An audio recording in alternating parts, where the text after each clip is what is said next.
Hello friend, कैसे हैं आप सब लोग। स्वागत है आपका आपकी यूट्यूब चैनल राही क्लासेस पे। और आज हम आ चुके हैं, जैसा कि पिछली वीडियो में अनाउंस कर चुके हैं कि आपके लिए यूपी टेट, सी टेट और सुपर टेट, इसमें जितनी भी हमारी मैथ आती है और जिस लेवल की मैथ आती है सारी जो है अपनी वहाँ से हम कवर करेंगे। और आपको हम पहले ही बता चुके हैं कि सबसे पहले जो है हम बेसिक से स्टार्ट करेंगे, और वो बेसिक जो कि आप जो है मतलब कि इस बेसिक से हम चलेंगे कि आपने जो है उसकी कल्पना भी नहीं की होगी। क्योंकि अभी हमारे पास देखो टाइम है, क्योंकि सुपर टेट का नोटिफिकेशन जो है लगभग मतलब कि कह सकते हैं कि जुलाई के अंतिम सप्ताह में आने की संभावना है। ठीक है, तो अभी हमारे पास काफ़ी टाइम है। अपनी जो है गणित वाला पोर्शन जो है बहुत ही अच्छे से हम तैयार कर सकते हैं। ठीक, उसमें हमको क्या करना है, सबसे पहले हम बेसिक तैयार करेंगे और बेसिक के बाद सीधे आ जाएंगे अपने चैप्टर वाइज, और चैप्टर वाइज के बाद हमारे जितने भी क्वेश्चन प्रीवियस ईयर के आए हैं, ठीक, सारे क्वेश्चन अपने जो है हम यहाँ पे करने वाले हैं। ठीक, तो जिनको भी गणित में समस्या है या जिनको गणित कठिन लगती है तो हमारे साथ जो है वो अंत तक अपना बने रहें। ठीक, सारी जो है जितनी भी वीडियो इस चैनल पे अपलोड हो रही हैं मैथ से संबंधित, उनको जो है शुरू से लेकर अंत तक देखें। और उनसे जो है हम ये भी कहना चाहेंगे कि नोट्स ज़रूर बनाएं। ठीक, जो भी आप जो चीज़ पढ़ रहे हैं तो उसकी जो है विधिवत कॉपी टू कॉपी अपनी जो है नोट्स बनाएं, और नोट्स जो है काफ़ी जो है अच्छी और साफ़ सुथरी नोट्स बनाएं। कम से कम 2 या 3 पेन का यूज करें। ठीक, आप जो है ब्लैक पेन का यूज करें, आप जो है ब्लू पेन का यूज करें, और जो है आप रेड पेन का यूज करें। उसके साथ साथ जो है आपका जो टॉपिक है उसके लिए आप जो है स्केच पेन का यूज करें। ठीक, तो हमारा कहने का मतलब ये है कि आप जो है नोट्स ज़रूर बनाएं, ताकि जो है पुरानी से पुरानी चीज़ें आपकी क्लियर रहेंगी और दोबारा जो है आपको मैथ नहीं पढ़ना पड़ेगा। ठीक, एक बार आप जो है नोट्स बनाएंगे तो आपकी सारी चीज़ें क्लियर होती रहेंगी धीरे धीरे। ठीक, नोट्स भी बनाएं और उसके साथ साथ प्रैक्टिस भी करें। ठीक, यहाँ पर जो है अपने क्वेश्चन हम जो है होमवर्क भी देंगे, तो उनका जो है होमवर्क भी आपको करना है। और देखो बार बार हम कह रहे हैं कि नोट्स ज़रूर बनाएं। नोट्स अगर आप बनाएंगे तो आपकी जो है पढ़ने की क्षमता अधिक बढ़ेगी, और जो है उसके साथ साथ मतलब आपका जो रुझान है वो गणित की तरफ और बढ़ेगा। ठीक, जो मतलब गणित से डर लगता है तो वो डर आपका अब ख़त्म होने वाला है, क्योंकि यहाँ पर हम लेके आए हैं यूपी टेट, सी टेट और सुपर टेट की कंप्लीट मैथ्स। ठीक, जिस लेवल की भी पूछी जा रही है, ठीक, उस लेवल की मैथ यहाँ पे हम सॉल्व करने वाले हैं और आपके सामने लेकर आए हैं। ठीक, बेसिक से इसमें स्टार्ट करने जा रहे हैं, और टारगेट हम ये मान के चलते हैं कि टोटल 100% टारगेट मान के चलते हैं।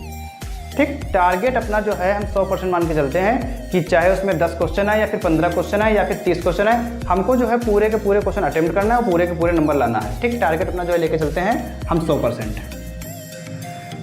टारगेट 100%। ठीक, अभी जो है हाल ही में टेट का पेपर हुआ है, उसमें जो है 30 क्वेश्चन मैथ के आए थे, तो एक जो है लक बाय चांस जो है हमारा गलत हो गया, 29 क्वेश्चन हमारे सही थे। ठीक, एक जो है थ्योरिकल क्वेश्चन था, तो थोड़ा बहुत तो वहाँ पे जो है एग्जाम का प्रेशर रहता है, लेकिन वही क्वेश्चन जब घर पर देखे तो आराम से हो गया था। तो जल्दबाजी में कह सकते हैं क्वेश्चन जो है वो गलत हो गया था। आसान क्वेश्चन, सांख्यिकी क्वेश्चन था। ठीक है, तो इन सब गलतियों से बचने के लिए अपनी जो है प्रैक्टिस हम जारी रखेंगे। आप जो है हमारे साथ में बने रहिए। ठीक, वीडियो को जो है शुरू से लेकर अंत तक देखिए, स्किप ना करें, और जो है कॉन्सेप्ट टू कॉन्सेप्ट अपनी हम बात करेंगे। टारगेट हमारा 100% का रहेगा, पूरा जो है 100% का टारगेट रहेगा। उसमें जो है जितना ज़्यादा से ज़्यादा हम आपको दे पा रहे हैं उतना जो है आप ग्रहण करें, और नोट्स के साथ साथ वीडियो को जो है शेयर करें, शेयर जरूर करें, लाइक करें और कमेंट करें। आप जो है आज एक चीज़ जान लें कि आज से जो है इसी चैनल पे डेली 6 से 8 बजे के बीच आपको वीडियो मिल जाएगी, तो आप जो है टाइम निकाल के वीडियो को ज़रूर देखें। ठीक, वीडियो को आपको देखना है अगर मैथ की समस्या आपको दूर करनी है तो। ठीक, क्योंकि आपको ये पता होना चाहिए कि अगर आपकी मैथ अच्छी है तो आपके जो है सारे सब्जेक्ट अच्छे हो जाएंगे, क्योंकि मैथ से जो है जिस प्रकार से हमारे दिमाग का विकास होता है उस प्रकार से बाकी जो है किसी भी सब्जेक्ट से नहीं होता है। ठीक, अगर आपकी मैथ अच्छी है तो आपके सारे सब्जेक्ट अच्छे हो जाएंगे। ठीक है, तो उसके साथ साथ हम कहना चाहेंगे कि जो है नोट्स बनाएं, वीडियो को शेयर करें, अपने दोस्तों को भी बताएं, जिनकी मैथ कमज़ोर है उन तक हमारी बात पहुंचाएं। ठीक है, बोल दें कि चैनल को सब्सक्राइब कर लें। इस पर जो daily TET, UP TET, C TET, super TET की सारी वीडियो जो है इस पर तुमको मिलेंगी। जितनी भी मैथ से संबंधित दिक्कतें हैं सब इस पर सॉल्व कर दी जाएंगी। ठीक, ये हमारा वादा है। और जब हम कह देंगे कि इस चैनल पे आपकी जो है मैथ कंप्लीट हो गई है यूपी टेट, सी टेट और सुपर टेट लेवल की, उसके बाद जो है आप अपने एग्जाम में सारे क्वेश्चन जो कॉन्सेप्ट आपके यहाँ बताए गए हैं सारे क्वेश्चन आपको वही मिल जाएंगे। ठीक है, तो स्टार्ट करते हैं आज की क्लास। आज की क्लास जो है बेसिक की क्लास है, तो सबसे पहले स्टार्ट करते हैं। देखिए, सबसे पहले हम चलते हैं संख्या, नंबर। ठीक, आपको बताना है कि संख्या किसे कहते हैं। ठीक, अब ये मान के चलो कि आप जो है 10th कर चुके हैं, 12th कर चुके हैं और उसके बाद जो है बीएससी, डीएलएड, बीएलएड ये सब कर चुके हैं। उसके बाद ये क्वेश्चन आपको मिला है कि संख्या किसे कहते हैं। अब भैया इससे ज़्यादा बेसिक आपका नहीं हो सकता है, इससे ज़्यादा बेसिक आपका नहीं हो सकता है। ठीक है, तो क्वेश्चन आपका आया है कि संख्या किसे कहते हैं। ठीक, देखिए आपको क्या करना है कि वीडियो को जो है 2 सेकंड के लिए रोक दें और बताने की कोशिश करें कि संख्या की परिभाषा एक्चुअल में क्या हो सकती है। ठीक, बाकी हम तो बता ही रहे हैं। देखिए संख्या क्या होता है, जैसे मान लो आप मार्केट गए, ठीक, या किसी दुकान पर गए, तो वहाँ आप गए, मतलब उनसे कह रहे हैं कि भैया हमें 20 चॉकलेट दीजिए। तो जो ये आप 20 वर्ड इस्तेमाल कर रहे हैं ना, ठीक, 20, तो ये आपकी है संख्या। जैसे मान लो उससे कह रहे हैं कि 2 किलो चीनी दे दो, ठीक, तो जो ये 2 आप इस्तेमाल कर रहे हैं ये आपके लिए संख्या। लेकिन अब आप ये कह रहे होंगे कि ऐसे तो मान लो सबको पता संख्या ये है, लेकिन अगर इसको बताना है, बाई चांस मान लो आपके घर में छोटे भाई बहन है, वो मान लो अगर आपसे पूछ दें कि संख्या किसे कहते हैं, तो उनको कैसे बताओगे। ठीक, बताना उनको ऐसे है, जैसे मान लो कहीं पर आपको जो संख्या की परिभाषा लिखना है। ठीक है, तो संख्या सबसे पहले हमारी रहेगी हेडिंग और फिर हो जाएगा कितनी संख्याएं हैं, कितनी संख्याएं हैं, कितनी संख्याएं हैं का बोध जिससे होता है, का ज्ञान जिससे होता है, कितनी संख्याएं हैं, कितनी संख्याएं हैं का बोध जिससे होता है, का ज्ञान जिससे होता है, तो उसे हम संख्या कहते हैं। ठीक, ये आपको बता देना, कितनी संख्याएं हैं का बोध जिससे होता है तो उसे हम संख्या कहते हैं। इसके बाद आगे चलते हैं, अगला तुम्हारा है संख्यांक। अब संख्या तो आपने पढ़ लिया, ठीक, अब बात आती है संख्यांक की। ठीक, इसकी डिफिनीशन जो है अच्छे लोगों को नहीं पता होती है कि संख्यांक किसे कहते हैं, संख्यांक। ठीक, बहुत से लोग ऐसे जिनको नहीं पता संख्यांक क्या होता है। ठीक, वो लोग जो है संख्या और संख्यांक को एक ही चीज़ बोलते हैं, जबकि ऐसा नहीं है। थोड़ा जो है इसका अगर हम संधि विच्छेद करेंगे, अब आप लोगों को कमेंट सेक्शन में ये बताएं कि क्या आपको पता था संख्यांक किसे कहते हैं। ठीक, इसका अगर हम संधि विच्छेद कर देंगे तो हो जाएगा संख्या प्लस अंक, संख्या प्लस अंक।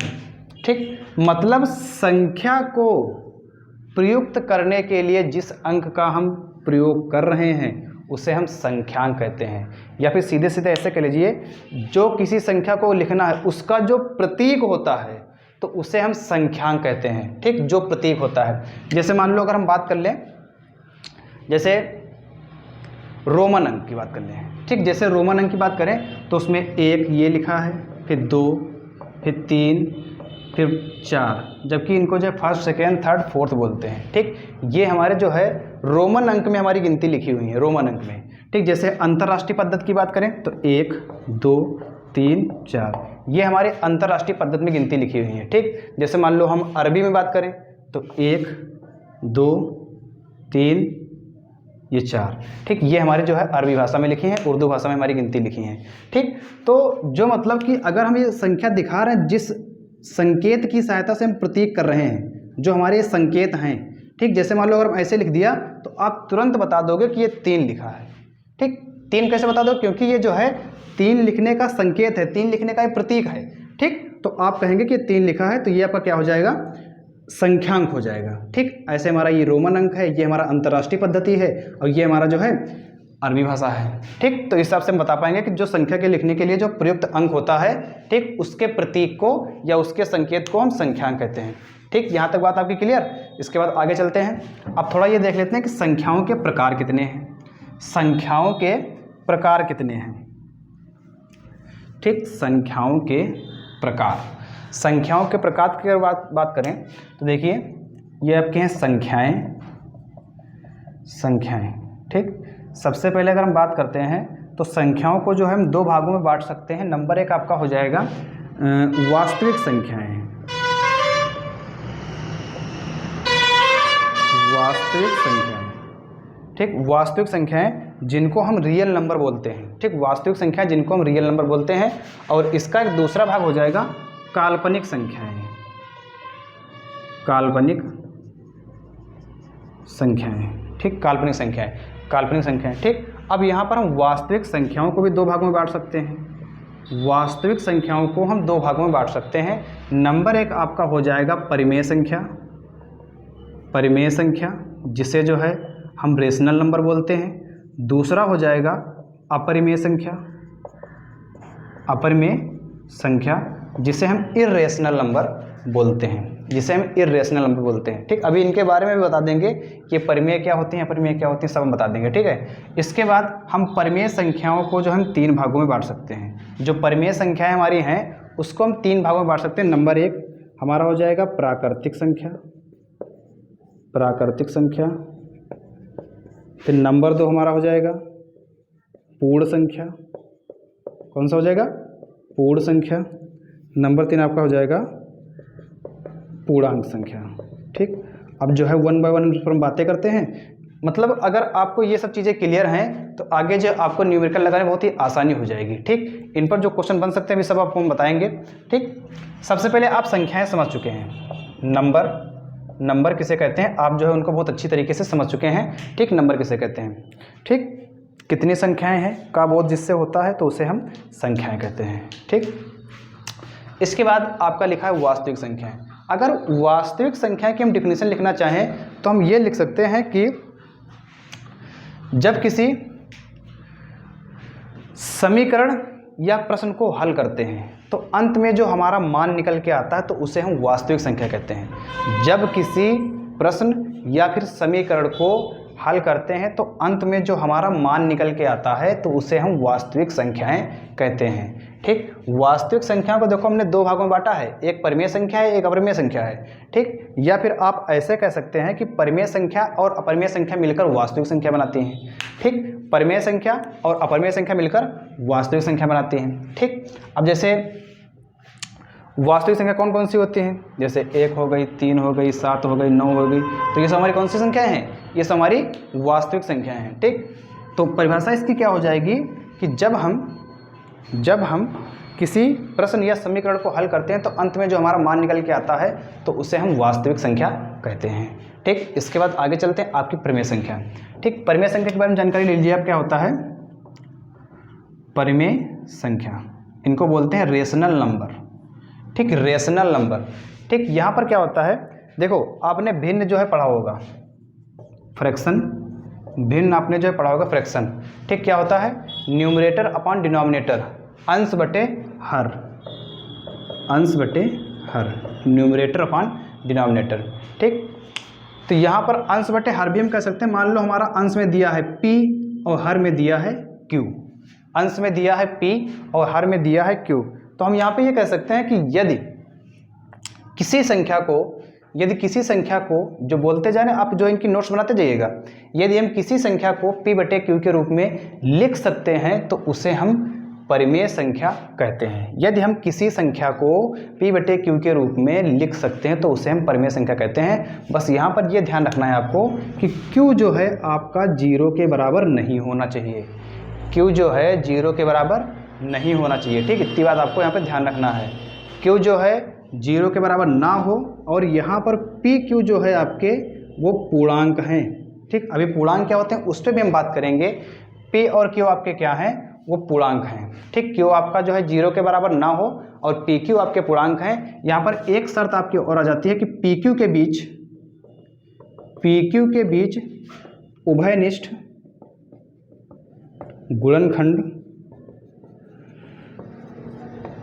ना हो, PQ के बीच उभयनिष्ठ गुणनखंड ना हो। तीन शर्तें हमारी होती हैं कि हमारा जो है Q 0 के बराबर नहीं होना चाहिए, ठीक। उसके बाद PQ हमारा पूर्णांक होना चाहिए, उसके बाद PQ के बीच उभयनिष्ठ गुणनखंड ना हो। अगर ऐसी कंडीशन हमारी फॉलो हो रही है तो संख्या हमारी हो जाएंगी परिमेय संख्या। इनके एग्जाम्पल हम देख लेते हैं। जैसे आपका एग्जाम्पल हो जाएगा 3/4, 3/4 हो जाएगा, ठीक।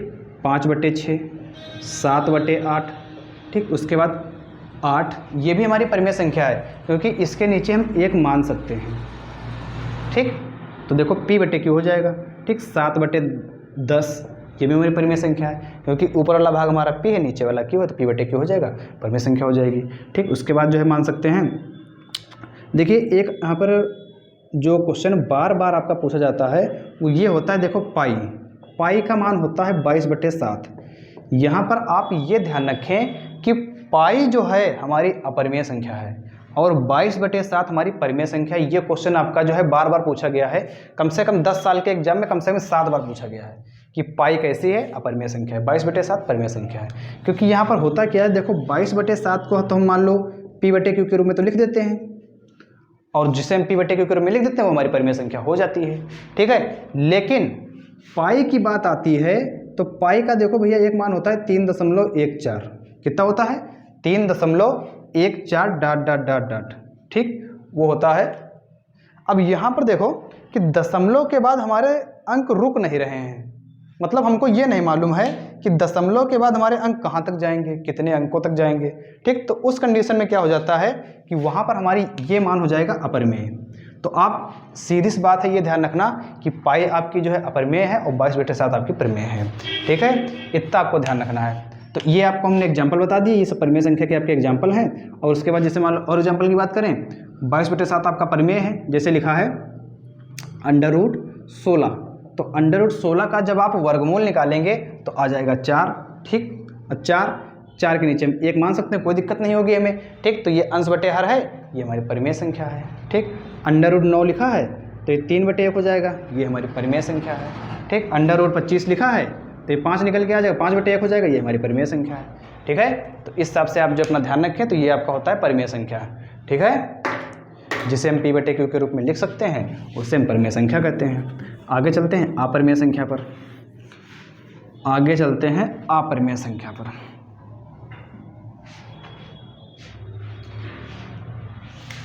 देखिए, अपरिमेय संख्या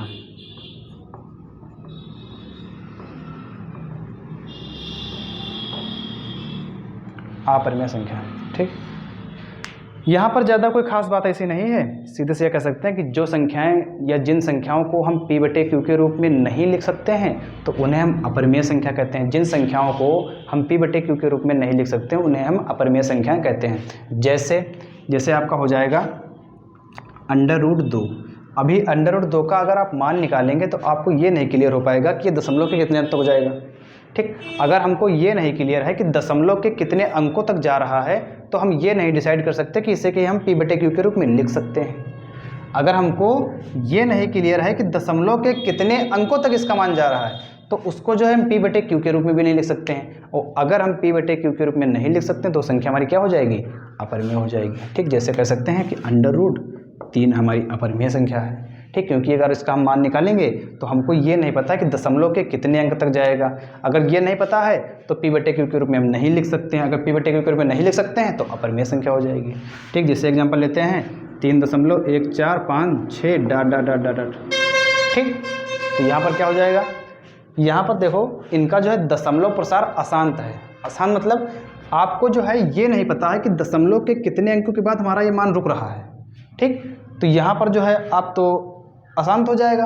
अगर अशांत हो जाएगा तो ये हमारा अपरिमेय हो जाएगा। ठीक, अपरिमेय। और आपको बता चुके हैं कि पाई आपकी अपरिमेय संख्या है, पाई अपरिमेय संख्या है। ठीक, आपको जो है 2 एग्जाम्पल लेके हम क्लियर करके और थोड़ा बताते हैं। जैसे लिखा है कि 2.52 ... और इधर लिखा है 2.52। ये 2 क्वेश्चन हैं आपके। एक क्वेश्चन ये है 2.52 ... और एक है 2.52। अब यहाँ पर करना क्या है कि जैसे मान लो आपको बता रहे हैं कि यहाँ पर देखो क्या होगा, दशमलव आप हटाएंगे तो नीचे कितना आ जाएगा? 1, और दशमलव के बाद 2 जीरो बढ़ जाएंगे। ठीक, तो कितना हो जाएगा? 252/100। अब अगर हम ऊपर वाले मान की वैल्यू मान ले p और नीचे वाले को मान ले q, तो इसे देखो हम p बटे q के रूप में लिख पा रहे हैं, तो ये हमारी कैसी हो जाएगी? परिमेय संख्या हो जाएगी। मतलब कहेंगे कि 2.52 हमारी परिमेय संख्या है, क्योंकि दशमलव अगर हटाएंगे तो नीचे हमारा आ जाएगा 100। ठीक, 100 के बाद और कोई हमारा अंक नहीं आएगा। ठीक, तो यहाँ पर दशमलव प्रसार हमारा रुक रहा है, क्योंकि हमको पता है कि दशमलव के बाद हमको केवल 2 ही जीरो लगाने हैं। तो थोड़ा यहाँ पे देख लीजिए, आपको यहाँ पे जो पता नहीं है कि दशमलव के बाद हमको कितने जीरो लगाने हैं, क्योंकि यहाँ पर ये डॉट डॉट डॉट का मतलब ये आपको नहीं क्लियर है कि ये संख्याएं कहाँ तक बढ़ रही हैं। ठीक, अगर आपको क्लियर नहीं तो आप नीचे जीरो बढ़ा नहीं पाएंगे, अगर आप जीरो नीचे बढ़ा नहीं पाएंगे तो आप जो है P/Q के रूप में नहीं लिख पाएंगे, अगर नहीं लिख पाएंगे तो संख्या आपकी अपरिमेय हो जाएगी। ठीक है, तो इस सबसे आपको देखना कि अगर संख्याएँ जो है नहीं रुक रही हैं, अशांत हैं, ठीक, तो वो हो जाएंगी अपरिमेय। तो इस हिसाब से आपका जो परिमेय और अपरिमेय क्लियर। ठीक, जो संख्याएं वास्तविक नहीं होती हैं वो संख्याएं हमारी काल्पनिक कहलाती हैं, इसमें कोई खास बात नहीं है। जो संख्याएं वास्तविक नहीं होती हैं तो वो हमारी काल्पनिक कहलाती हैं। ठीक है, अब आगे आते हैं प्राकृतिक संख्या, बात करते हैं प्राकृतिक संख्या।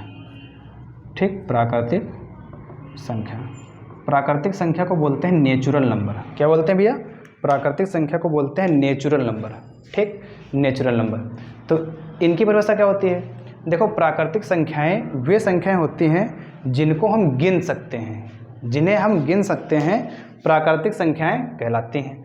जिन संख्याओं को हम गिन सकते हैं प्राकृतिक संख्याएं कहलाती हैं। ठीक है, जैसे या फिर इनकी परिभाषा ये भी कह सकते हैं कि जो संख्याएं एक से प्रारंभ होती हैं और अनंत तक जाती हैं प्राकृतिक संख्या कहलाती हैं। उदाहरण क्या हो जाएगा? 1 2 3 4 5 डॉट डॉट डॉट अनंत। तो ये आपके क्या हो जाएंगे? प्राकृतिक संख्याएं। ठीक, देखो इनको अंग्रेजी में कहते हैं नेचुरल नंबर, तो इनको जो है n से प्रदर्शित करते हैं, कैपिटल N। तो प्राकृतिक संख्या की बात आपको समझ में आ गई? एक से प्रारंभ होती हैं अनंत तक जाती हैं। ठीक, जैसे मान लो हम किसी चिड़ियाघर गए और चिड़ियाघर में जाकर हमने पूछा कि यहाँ डायनासोर कितने हैं, तो अब आप ये बताएं कि आजकल के ज़माने में क्या डायनासोर हैं?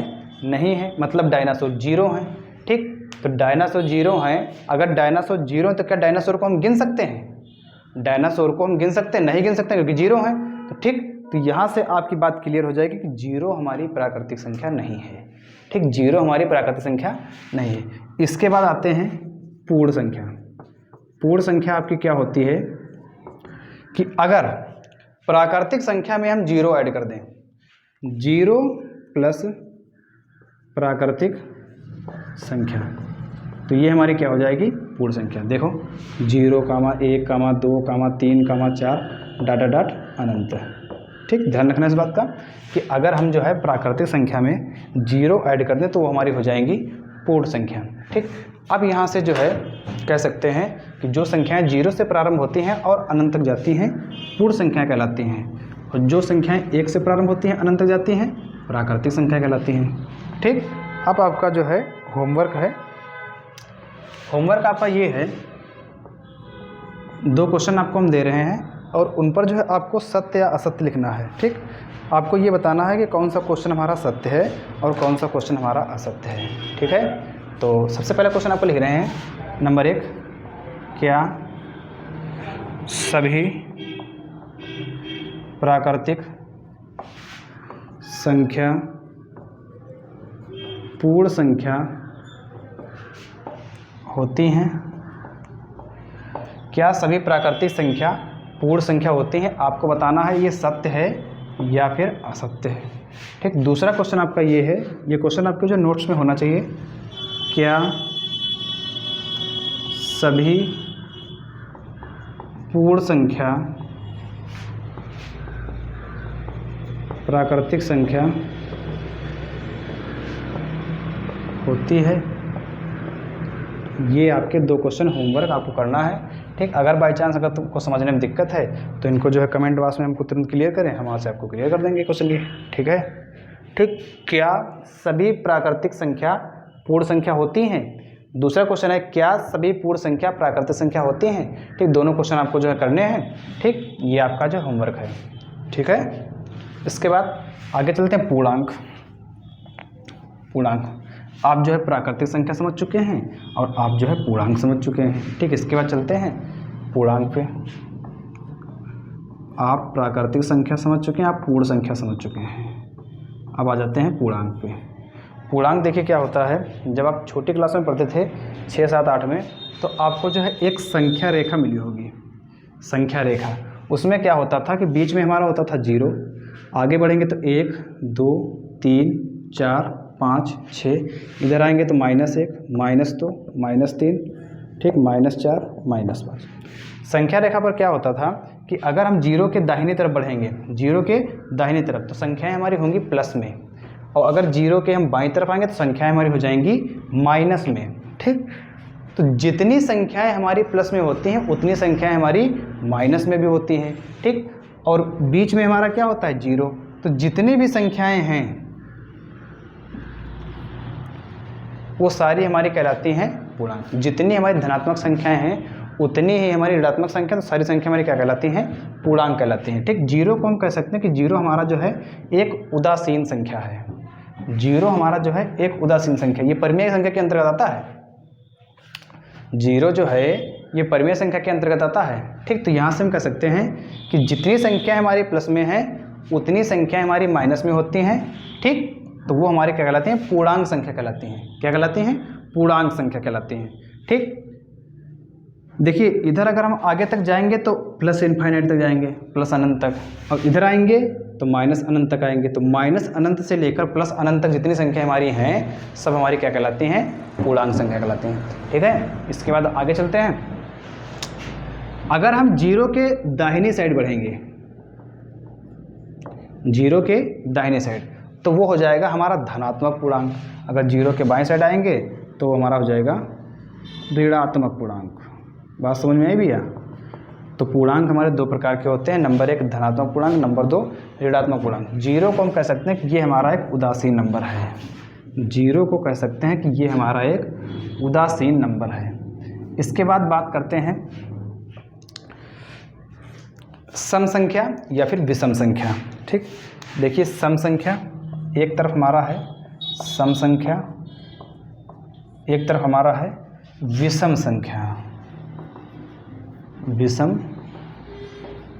संख्या, ठीक, सम संख्या और विषम संख्या। देखिए सम संख्या में क्या होता है, आपको जो 3-4 नंबर याद रखने हैं कि जैसे लिखा है 340, 218, 252, 6146, 7488, 2512।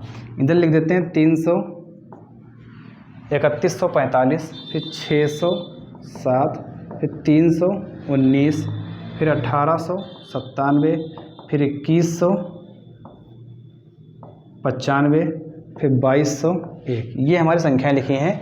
6 संख्याएं हमारी इधर दी गई, 6 संख्याएं इधर दी गई।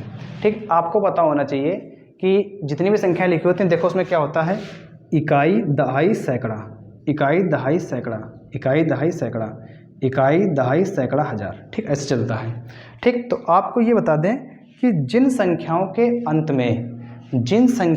अंत में 0, 2, 4, 6, 8 होता है तो वो हमारी जो है सम संख्या कहलाती है। 0, 2, 4, 6, 8 होता है तो वो हमारी सम संख्या कहलाती है। देखिए इन सब के अंत में जो है 0, 2, 4, 6, 8 में से कोई एक आपका अंक है। ठीक, या फिर कह सकते हैं कि ऐसी संख्याएं जिसमें इकाई का अंक 0, 2, 4, 6, 8 होता है तो उसे जो है हम सम संख्या कहते हैं। इसकी एक हम दूसरी परिभाषा भी कह सकते हैं कि जो संख्याएं 2 से कट जाती हैं, जो संख्याएं 2 से कट जाती हैं सम संख्या कहलाती हैं। ठीक है, ध्यान रखिए इस बात का कि जो संख्याएं 2 से कट जाती हैं सम संख्याएं कहलाती हैं। और यहाँ पर आपको ये ध्यान होना चाहिए कि 2 से संख्या आपकी वही कटेगी जिसके लास्ट में 0, 2, 4, 6, 8 होगा। ठीक है, इधर आते हैं। ठीक, ये सब देखिए आपके इकाई के अंक हैं, जो हमने नीचे अंडरलाइन कर दिए हैं, ये सब आपके इकाई के अंक हैं। यहाँ पर आपको ये ध्यान रखना है कि जिन संख्या के लास्ट में 1, 3, 5, 7, 9, जिन संख्याओं के अंत में या फिर जिन संख्याओं में इकाई का अंक 1, 3, 5, 7, 9 होता है तो वो संख्या विषम संख्या कहलाती है। विषम संख्या कहलाती है। ठीक, ये सब सारी संख्याएं आपको देखो दी गई हैं, 5, 7, 9, 7, 5, 1। ठीक, तो सब संख्या दी गई हैं। एक और लिख लेते हैं 343। ठीक, तो सबके लास्ट में जो है 1, 3, 5, 7, 9 में से कोई एक संख्या आ रही है तो संख्या आपकी कैसी हो जाएंगी, विषम संख्या हो जाएगी। ठीक, विषम संख्या की परिभाषा दूसरी क्या कह सकते हैं कि जो संख्याएं 2 से नहीं कटती हैं तो उन्हें जो है हम विषम संख्या कहते हैं, और जो संख्याएं 2 से कट जाती हैं तो उन्हें जो है हम सम संख्या कहते हैं। तो यहाँ से आपका जो है सम और विषम क्लियर हो गया है। और इसके बाद अगला पॉइंट चलते हैं, भाज्य संख्या और अभाज्य संख्या। भाज्य संख्या और अभाज्य संख्या। ठीक, भाज्य संख्या आपका होता है कंपोजिट नंबर और अभाज्य संख्या आपका होता है प्राइम नंबर। ठीक, तो यहाँ पर खाली 2-3 बातें आपको याद रखनी है कि भाज्य संख्या में नंबर 1 स्वयं, नंबर 2 1 से। यहाँ पर केवल 2 कंडीशन फॉलो होती हैं और यहाँ पर 3 कंडीशन फॉलो हो जाती हैं। यहाँ पे क्या होता है, स्वयं यहाँ पे भी रहेगा और दूसरा 1 से यहाँ भी रहेगा और तीसरा जो है अन्य संख्या से। बस ये कॉन्सेप्ट आपको याद रखना है, आपका जो है यहाँ से भाज्य और अभाज्य क्लियर हो जाएगा। ठीक, देखिए होता क्या है कि जैसे एग्जाम्पल लेके आपको समझा देते हैं। जैसे लिखा है 5, तो जो ये 5 है तो 5 केवल देखो स्वयं से कट जाएगा, मतलब स्वयं से मतलब 5 ही से कट जाएगा, 5 एकम 5, और 1 से, ये 5 आपका है ये 1 से कट जाएगा 5 बार में। ठीक, तो जो संख्याएं स्वयं से और केवल 1 से विभाज्य होती हैं, जो संख्याएं स्वयं से और केवल 1 से विभाज्य होती हैं तो अभाज्य संख्या कहलाती हैं, प्राइम नंबर कहलाते हैं। ठीक है, इसके अलावा जैसे मान लो लेते हैं हम 4, तो 4 जो है देखिए सबसे पहले स्वयं से मतलब 4 ही से कट जाएगा, फिर 1 से कट जाएगा, फिर अन्य संख्या। ये जो 4 है भैया ये 2 से भी कट जाएगा, मतलब स्वयं से और 1 से तो कट ही रहा है, ये अन्य संख्या से भी कट रहा है। ठीक है, तो जो संख्याएं स्वयं से 1 के अलावा अन्य संख्या से भी कट जाती हैं तो उन्हें जो है हम भाज्य संख्या कहते हैं। ठीक, क्या कहते हैं, भाज्य। ठीक, जैसे आपका हो जाए 6 हो गया, अब 6 देखो तो 6 से तो कट ही जाएगा, ये 1 से भी कट जाएगा। अब ये अन्य संख्या कौन से कटेगा, 2 से भी कटेगा, ये 3 से भी कटेगा, तो ये आपकी है भाज्य संख्या। जो संख्या स्वयं से और 1 के अलावा अन्य संख्या से भी कटें तो वो हमारी हो जाती हैं भाज्य संख्याएं। कौन सी हो जाती हैं, भाज्य संख्याएं। और जो केवल स्वयं से और 1 से कटें वो हमारी हो जाएंगी अभाज्य। जैसे मान लो 2, 3, 4, 5 हम भाज्य के एग्जाम्पल लिख रहे हैं। जैसे हो जाएगा आपका सबसे पहले हो जाएगा 4, फिर 6, फिर 8, फिर 10, फिर 12। ये सब आपकी जो संख्याएं हैं ये सब भाज्य हैं क्योंकि ये स्वयं से और 1 से कट रही हैं। ठीक, बाकी ये अन्य संख्या से भी कट रही हैं। ठीक, इसके अलावा जो है आपको बता दें कि जितनी भी संख्याएं हैं वो सब संख्याएं स्वयं से कटेंगी और 1 से कटेंगी टोटल। अगर उसके अलावा कट रही हैं तो भाज्य हो जाएंगी। ठीक, इधर अगर भाज्य में एग्जाम्पल लिखें तो हो जाएंगे 2, 3, 5, 7, 11, 13, 17, 23, 29, 31। ठीक, ये हमने संख्या लिखी है 2, 3, 5, 7, 11, 13, 17, 23, 29, 31। ये आपकी ऐसी संख्याएं हैं जो प्रथम 10 अभाज्य संख्याएं हैं, प्रथम 10 अभाज्य संख्याएं हैं। ठीक है, ये प्रथम की 10 अभाज्य संख्या। अब यहाँ से आपके बहुत से क्वेश्चन बनते हैं। आपका क्वेश्चन बनेगा कि एक ना तो भाज्य संख्या है और ना ही अभाज्य संख्या। आप यहाँ से ये जान लें कि एक ना तो भाज्य संख्या और ना ही अभाज्य संख्या है। दूसरी चीज, ऐसी कौन सी संख्या है जो सम अभाज्य संख्या है, 2 हो जाएगी। सम अभाज्य संख्या 2। सबसे छोटी अभाज्य संख्या बताओ, 2। सबसे छोटी सम अभाज्य संख्या बताओ, 2। सबसे छोटी विषम अभाज्य संख्या बताओ, 3। ठीक, ऐसी कौन सी संख्या है कि जो सम अभाज्य संख्या होती है, 2।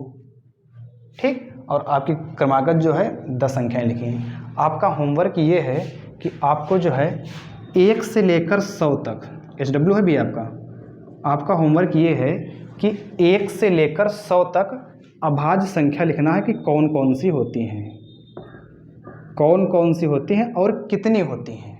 ठीक, दोनों चीज़ लिखना है कि 1 से लेकर 100 तक अभाज्य संख्या कौन कौन सी होती हैं और कितनी होती हैं। ठीक, ये आपको लिख देना है, आपका होमवर्क है। तो यहाँ से आपका जो है भाज्य भी क्लियर है और आपका जो है अभाज्य भी क्लियर है। इसके बाद आगे चलते हैं, एक लास्ट टॉपिक आपका बचता है सह अभाज्य संख्या, जिसको बोलते हैं को प्राइम नंबर, ठीक, को प्राइम नंबर, सह अभाज्य संख्या, इसको बोलते हैं को प्राइम नंबर। ठीक, ज़्यादा जो है डिटेल में ना जाकर के इसको ऐसे तैयार करते हैं कि जिनका मासा, अभी जो ये मासा और लासा है इसको आगे हम डिटेल में पढ़ेंगे।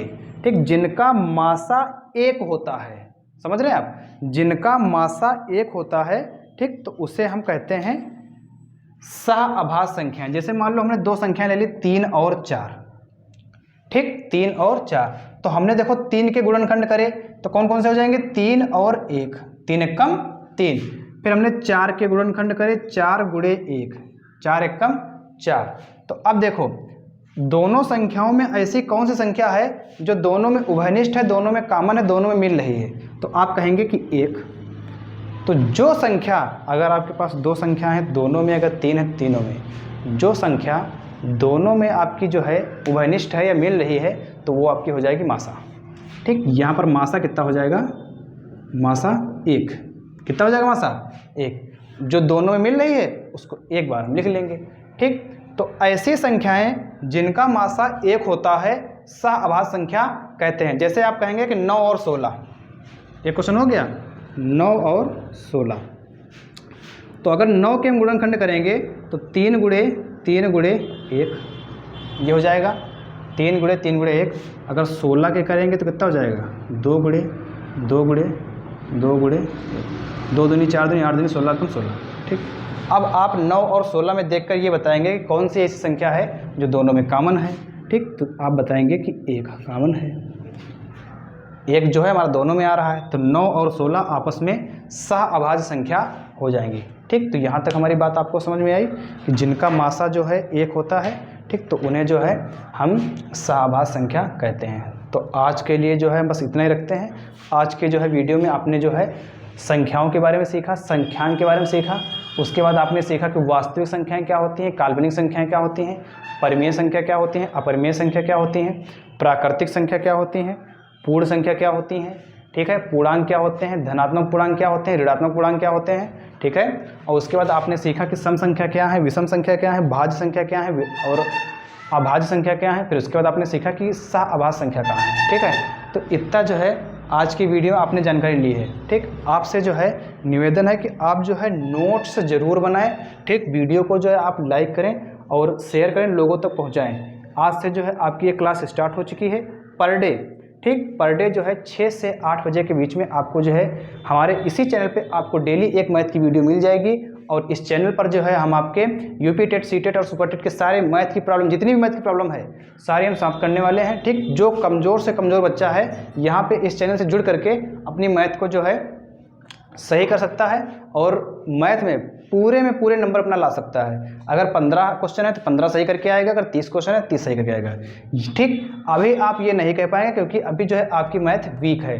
ठीक, जैसे जैसे आप हमारे साथ बने रहेंगे, जैसे जैसे हम प्रैक्टिस की कराते रहेंगे, ठीक, और जैसे हम बताते जाए वैसे आप करते रहें। ठीक, कम से कम 1 महीने बाद आप खुद ही कहेंगे कि हाँ अब जो है मैथ में हमको कॉन्फिडेंस हो गया है। ठीक, जैसा आप बताएंगे वैसा हम करते जाएंगे, अब जो है हमारे नंबर मैथ में भी आएंगे। ठीक, अभी तक क्या होता था, 30 नंबर का पेपर था तो उसमें आपके जो है 12 नंबर, 11 नंबर, 10 नंबर ऐसे ही आते थे।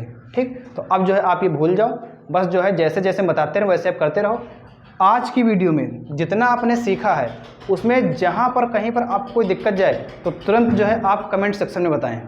ठीक, कमेंट सेक्शन में बताएं ताकि जो है वो चीज़ अपनी हम वही चीज़ फिर से अगली वीडियो में रखते हैं। ठीक, तो वहाँ जो है दोबारा हम समझाने का प्रयास करेंगे।